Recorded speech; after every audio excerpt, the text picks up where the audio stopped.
Bonjour à toutes et tous. Merci.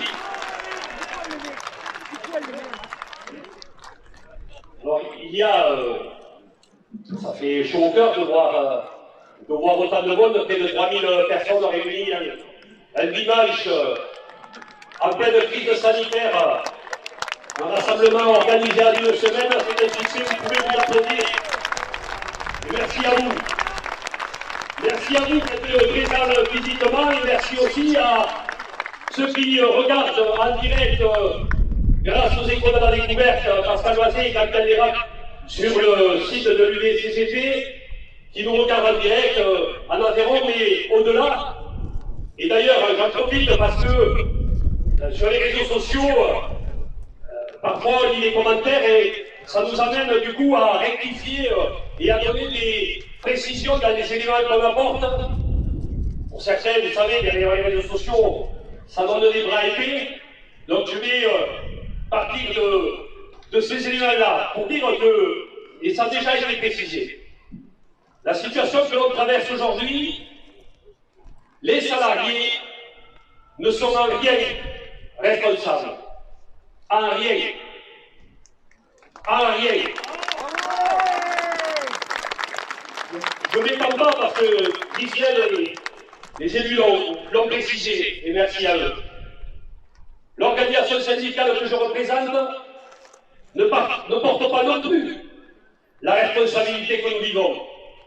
Nous avons d'ailleurs des PV de réunion qui datent depuis de très longtemps, qui attestent de ce que nous avons soulevé à plusieurs reprises.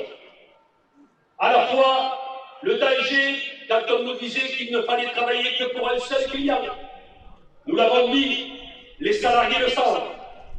Nous avons précisé l'importance d'investir, de former, parce que investir et former, c'est préparer l'avenir. Nous l'avons soulevé à plusieurs reprises au cours de ce que nous appelions les comités d'entreprise. Mais nous avons fait ce que nous pouvions avec l'appui des salariés et avec nous, les outils dont nous disposions et qui sont aujourd'hui réduits puisqu'on a supprimé les CE et transformé en CSE et avec les lois El Khomri, nous avons moins de droits et de prérogatives pour pouvoir intervenir. C'est pour ça que nous demandons d'ailleurs à ce que dans les conseils d'administration, les salariés aient des droits différents, plus importants, nouveaux et des droits de veto.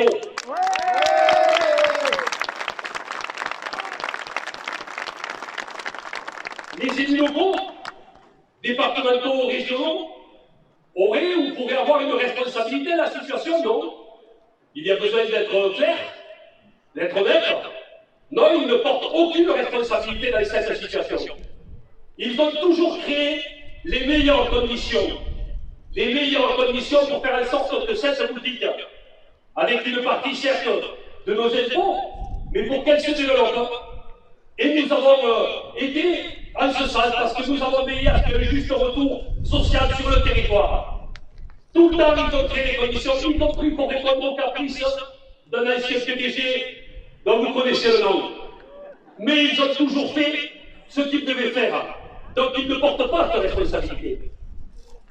Est-ce que l'ancienne direction du Boarche porte une responsabilité dans la situation dans laquelle nous nous trouvons aujourd'hui? Oui, il porte une partie de la responsabilité. Mais durant des années, pour être honnête aussi, il y a des choses intéressantes qui se sont faites. Parce qu'il y a eu de l'investissement, parce qu'il y a eu de l'innovation. Le groupe chinois porte une responsabilité dans la situation, oui, effectivement, mais pas que. Mais le groupe chinois, contrairement au groupe H, le groupe chinois et ses dirigeants sont des patrons voyous. Parce qu'ils ont acheté ces bâtiments pour l'euro symbolique. Et ils en demandent aujourd'hui 4 millions d'euros. Alors qu'ils n'ont pas respecté leurs engagements et que le tribunal de commerce de Paris a été alerté à plusieurs reprises par l'administrateur. Donc oui, effectivement, ils portent une lourde responsabilité dans la situation. Mais ceux qui portent la plus grande responsabilité, ça a été dit, c'est Renault et l'État. Mais pas que sous ce gouvernement, parce qu'il faut aussi remettre les choses à leur place.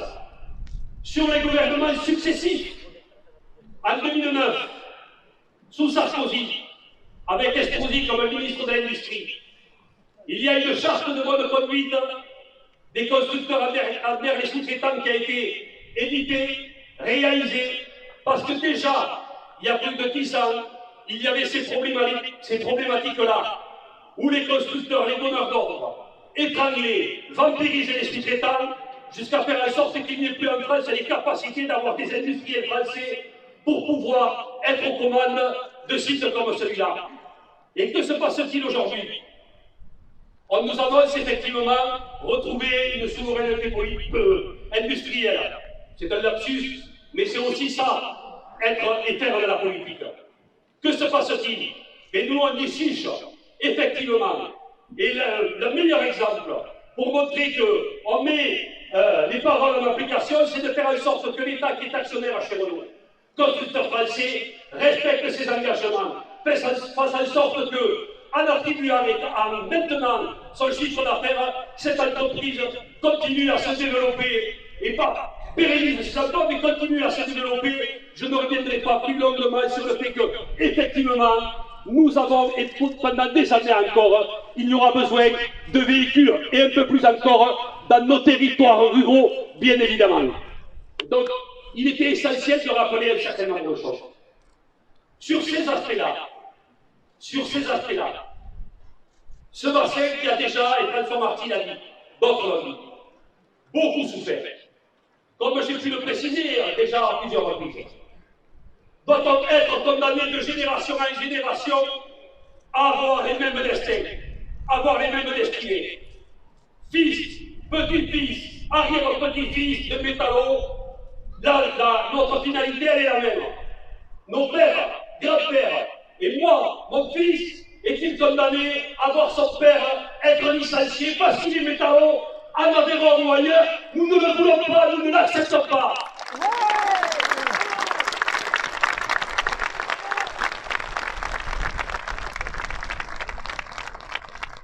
Et donc, tous les licenciements, je dis bien licenciements, je ne parle pas de plans sociaux. Ça n'existe pas, les plans sociaux. Il n'y a rien de social quand on licencie les gens. Les plans de licenciement, où qu'ils se trouvent, ils sont dramatiques. Quand on ferme une boîte, c'est toujours dramatique. Et je veux bien te faire comprendre. Ça l'est un peu plus dans des territoires comme les nôtres. C'est encore plus difficile, encore plus catastrophique. Et donc, toutes et tous rassemblés ici, vous êtes mobilisés pour faire en sorte que ça n'arrive pas, que ça ne se fasse pas.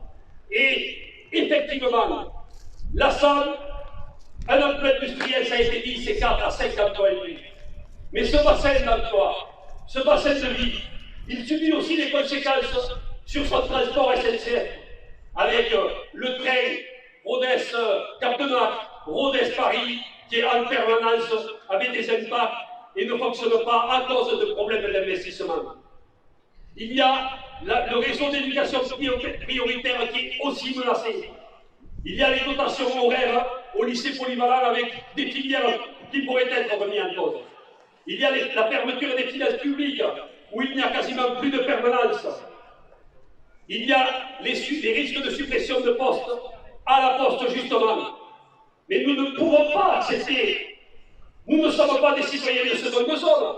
Nous avons le droit aussi ici de vivre avec des services et une offre de soins qui puissent répondre aux besoins de la population. Et nous souhaitons que cet hôpital, qui est aussi essentiel à la vie du territoire, puisse retrouver sa splendeur. Et quand nous...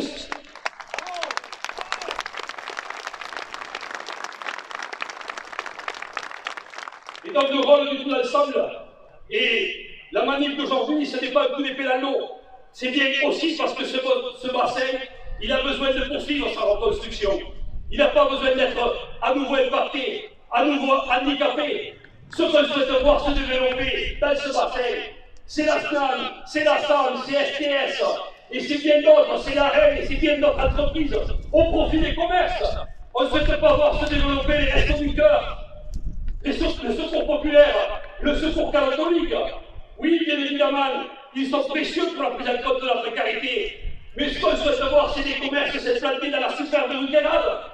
On souhaite un bassin à l'image des œuvres d'art, du street art, dynamique, coloré, innovante, qui donne la pêche. C'est ce que nous souhaitons.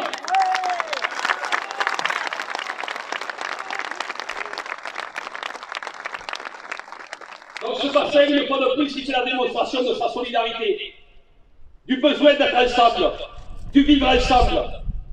Et tous ensemble, nous portons ces questions-là, au-delà de nos positions, parce que nous avons le droit et l'objectif de continuer à vivre et à travailler dans ce bassin.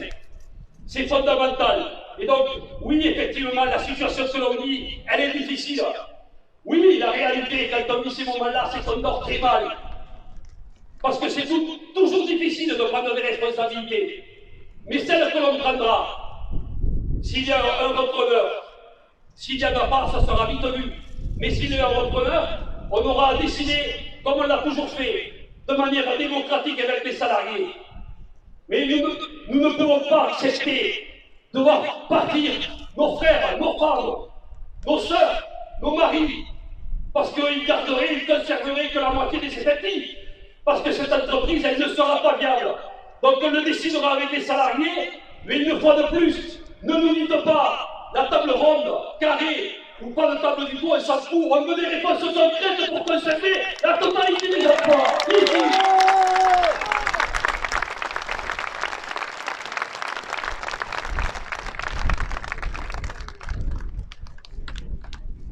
Je vais terminer avant de laisser la parole un instant à Philippe Martinez, mais souvent à cette heure-ci, personnellement, j'en connais d'autres, nous ne sommes pas très loin derrière les balustrades du fameux terrain de rugby. Et vous savez, il y a parfois des matchs où, quand l'adversaire est respectueux, ça se passe bien. Puis parfois, quand il est provocateur, méprisant, ben, ça fait pas de mal d'avoler quelques gouffres, quelques gifles. Ça permet de remettre les pendules à l'heure. Donc s'il y a besoin, collectivement, avec les salariés comme on l'a toujours fait, et vous, on le décidera. Merci.